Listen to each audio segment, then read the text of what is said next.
I'm going to start this reading a poem, An Excellent Accordion. When a builder of metaphors wrote time and space together, decorating dreams with temporal ocean waves, spinning strings of infinite dimensions like cat's cradles, that was a show. If every universe is an excellent accordion, compact as the singularity in the beginning where Mosh-Pank mind plans of God said, "Let there be light," from the center moving, wherewithal sparks of expansion may grow like polkas and frescoes over expanses of compact dots of space and time weathering, 360 degrees of notation, the singularity of information, nearly nothing is centered in itself as potential symphonies, still unsounded, are blues and polkas, unfounded except in ordination of God. Destinations of multiverse, metaphors being more than nothingness, wild space-time expands every place, reaching into every possible universe, stretching filaments of structures everywhere, music of spheres, of stars, of worlds that had never been, gave this conformal pace, built lighter and heavier than air. In the midst upon around its world appeared fallen mankind with sin unfurled, eradicating nature. For lusty simple goals of loutish immorality, fancy interiors swole, swinish nature to kill the spirit. 'Twas never possible that none would jeer it, save for the elect whom with grace that were saved. Information risen from nothing becomes complexity, virtually simplifies existence like chords Isaac Newton pondered, and Einstein knew information stretched with Shannon entropy is a thin cloud. The word never created or destroyed recycles paths of providence with black holes, penultimates, waiting return unto the one with all complexity and simplest form. From nothing to everything, to nothingness, everything that was drawn out like manifest wealth actualized as diamonds. Find transitions to dust, to discovering present, future, past, metaphorical red shifts, when chords dissipate energy, crunching colors like rivers running down, when the extent of space-time returns through itself to end infinite, unbound, signpost information returns to nothingness, slipping away like diminishing tsunami, ripples in darkness, decreasing as the Lord increases, eternal light for others, a magic accordion.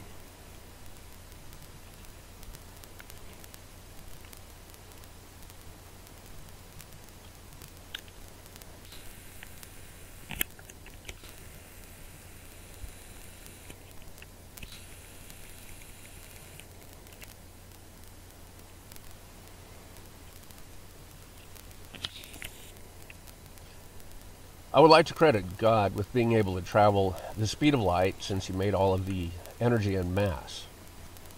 Besides, pure spirit probably has no mass. It may be that spirit, that is eternal, shapes a theoretical math-universal field of constructions that shape up as energy and that evolve into Higgs fields, quarks, and stars and universes. I don't know for sure. I do believe, though, that a day for God at the minimum of light speed will let eons pass on Earth enough to populate a universe's planet of Earth, if not inform primitives about relativity theory. Question 10 from the Westminster Standards. How did God create man? Answer: God created male and female after his own image, in knowledge, righteousness, and holiness, with dominion over the creatures. That answer is rather vague and leads readily to inaccuracy in the modern world's understanding. In Genesis 1:2-6 and 2:7, one has God creating mankind, quote, after our own image, in our likeness.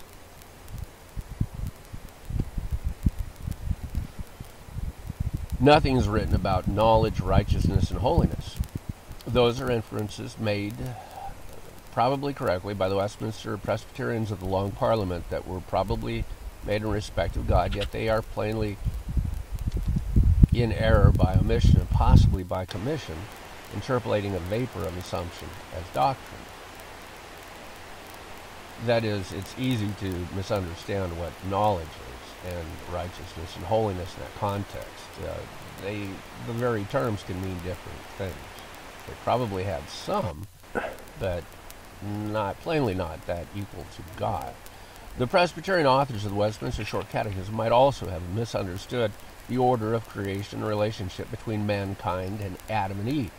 Adam and Eve are created in chapter 2 of Genesis, not chapter 1, where created mankind in the image of God. Knowledge of God differs from knowledge of technology and secular things, it seems. The relationship of knowledge of God is more primal and perhaps something that even animals can do, while the technical sort in some ways leads to regarding the contingent creation as in itself and fabrications of manufacture is more important than the primary relationship. I suppose that Sartre's classification system might call that false consciousness. God does remark to Jeremiah that everyone knows him and perhaps intentionally forget. Adam and Eve may have been given special attributes by God, including limited knowledge, yet eating of the tree of knowledge was their crime, so they must not have had much prior to their eyes being opened and they saw they were naked. So the Westminster Short Catechism is probably wrong about asserting that Adam and Eve had knowledge like that of God. God is omniscient. Knowledge of God could be a primary source relationship. Paradoxically, one might wonder if it represents something of a hierarchical relationship, with simplicity being the strongest and best and complexity being the farthest removed, though most intriguing for the created beings in the created universe or multiverse. Today, when I provided a scrap of bread to a blue jay that had called me early morning with a squawk outside, a little more raucous than that, and returned, I saw a jay sitting atop a small tree looking at me through a window as if expecting me to bring more food.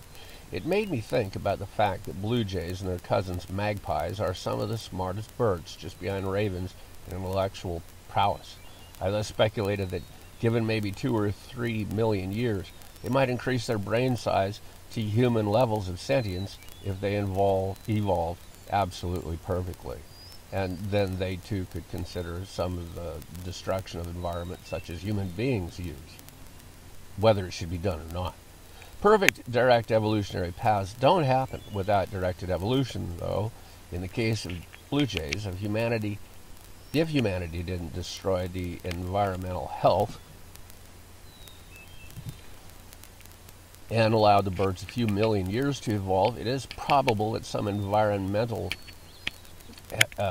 change would encourage another change that would lead the bird species away from optimizing their intellect. If one can, like humans, if one can say that humans have optimized their intellect, maybe their brains have been optimized, perhaps not their software.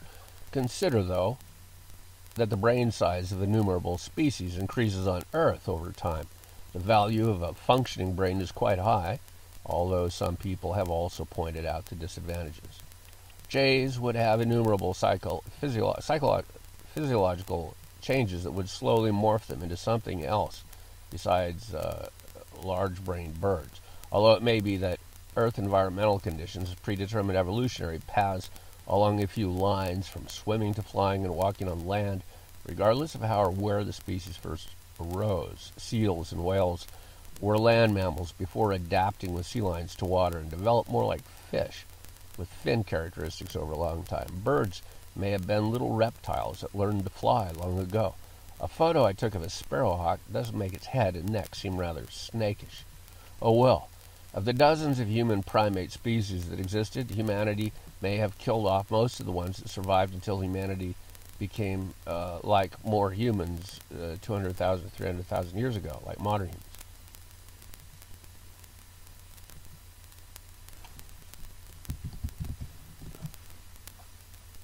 Directed evolution of God, of the parameters of the entire worldly affair, perhaps predetermine when and how human life would appear at the last second of day 6 in evolutionary terms.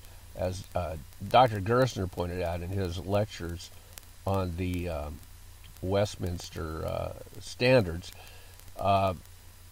humanity is the most complex of the creatures that arrives at the last act of the 6 days of creation. That is the logical order that evolution theory found life to be too. In a sense, mankind evolved over millions of years, while modern sentience and the age of moral accountability, with the difference known between good and evil only arriving perhaps 15 to 20,000 years ago. This is just when I'm guessing the first civilization and perhaps the first test occurred by God in the Garden of Eden, of Adam and Eve. In olden times, if someone killed someone and one learned about it, the reaction might have been a sense of loss or happiness that the dead were dead. Yet there would have been little or no moral sense of anything having occurred that was morally wrong. I think it required eating of the tree of knowledge for that development. Blue jays don't have it. The remarkable thing about people today, though, is that though there may be a directed evolutionary process, determinism, in effect, as God has created a multiverse. More about space-time later. In another post. And though there is a gradation of innumerable species with different brain sizes over which humanity has dominion, evolutionary theorists imagine that they are at the top of the ladder and that there is no one above them sometimes. Though the entire contingent creation that knowledge humanity has about it is contingent and about material things rather than spiritual relationships with God who issued the entire construct, humanity becomes mired down in the quantum entanglement steady-state universal multiverse instead of seeking a relationship with the person who's the source and author of all existence. Or as Dr. Gerstner said in his Ligonier lectures, God is the first cause and enables some secondary causes to exist. And people tend to misunderstand how that would apply in moral situations. In order not to seem too unrealistic, I will stipulate that it is all right for humanity to learn while in the world. It is interesting and beautiful because God created the world, the universe. They simply should not become lost in the details of existence and lose moral bearing that is the source of so much wickedness. Without the Lord to alleviate the human condition of original sin through saving at least some, and postmillennialists believe generally that at some point in the future that will comprise the majority of the human population, humanity suffers in misery and material snares until death and judgment. I believe, though, that the remarks about being made in the likeness of God applies not to Adam and Eve specifically, but to mankind generally. I say this because mankind was created in chapter 1 and Adam and Eve in chapter 2. Because Adam and Eve are mentioned as the first people by name, it is traditional to assume that they were created first and everyone else descended from them. Yet that is probably a mistaken assumption and one not literally supported by Scripture. Mankind was made to exist, then Adam and Eve were created, tested, and thrown back into the pond, or the jungle, or the swamp, or the savannah. If mankind was created in chapter 1 on day 6, not Adam and Eve and God rested the seventh, one might want to ask what characteristics in the image of God did mankind have that made them in the likeness of God. My short answer would be sentience, conscious cognition, etc. That's all, not knowledge at all equivalent to God, nor righteousness, nor holiness equivalent to God. Mankind were animals, yet thinking animals with the potential to learn more. Mankind was given dominion over animals, yet it was only potential. For quite a while, animals ruled much of the world and were killed by wildlife. And people were killed by wildlife. You know, and if you think about it, if people are animals too, and they were given dominion over animals, without letting themselves be ruled by spirit, people, as animals, they try to rule the other animals and become dominion of that, and so you get an implicit conflict. Viruses still kick down quite a few lives, yet science is getting the upper hand on that a little. The biggest threat is that humanity will kill off so much life that they kill their own foundation for existence in a life field of living things that supports their existence. Primitive man had a kind of righteous innocence as a dumb animal, unaware of the difference between good and evil, and were holy only in the sense that maybe God conferred holiness on them as a kind of charitable presumption because he made them and they were innocent as animals with the ability to learn with knowledge. Processing brains. Humans could think, however, and so could have a sense of the holy. They did worship all sorts of items, whereas animals don't worship anything. Mankind was not the only hominid that evolved. Mankind is the survivor of killing off every rival human-like species that existed on Earth. Neanderthals existed until 35,000 years ago. Europeans have 3% Neanderthal genes from interbreeding or raping and being raped. Before Adam and Eve, though, humanoid genocide was fair dinkum, and mankind was innocent of any wrongdoing. The leader of ISIS that repeatedly raped a captured American woman, medical provider for a few years, has no concept of sin, I think, it being absent from Muslim theology. Original sin in primitive man existed as potential only. Paul said that before the arrival of the law, there is no knowledge of sin. Animals just eat other animals, and except perhaps for elephants and whales, could have no sense of the holy, although I believe it has been mentioned in the Bible that all creation worships God, and so has de facto a sense of the holy, while perhaps just humans are capable of being daft atheists, etc. I believe the Westminster Short Catechism makes the mistaken assumption that characteristics of Adam and Eve given a special status in Eden applied to all of humanity. Evidently, there is substantial error amongst some Protestants, not only about eschatology and the revelation, but about creation too. Errors understanding the beginning and end seem widespread. Oh well. Mankind were given dominion over creatures, whereas Adam named them. Adam exists late in history, it seems, when language was developed, and though he may have been in an intelligent, righteous condition comprising holiness acceptable to God given the gift of woman, he quickly lost his wits, and dialectical evolution of sin between the woman, the snake devil, and Adam directly evolved. God punished and corrected the live-for-the-day couple that ate of the tree of knowledge by throwing them out from Eden into the general population of the planet Earth, that instead of being full of knowledge, morons compared to God, righteousness and holiness were a caste of animals.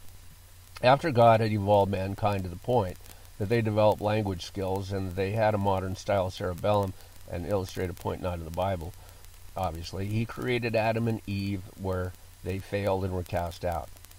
Eating of the tree of knowledge took Adam and Eve out of the metaphysically different garden wherein they did not age. They seem to have been in a state of grace spiritually until the fall. With the fall, they lost their immortality or eternal bodies, appropriate perhaps to heaven, and became subject to normal human characteristics of mortality, birth, and death.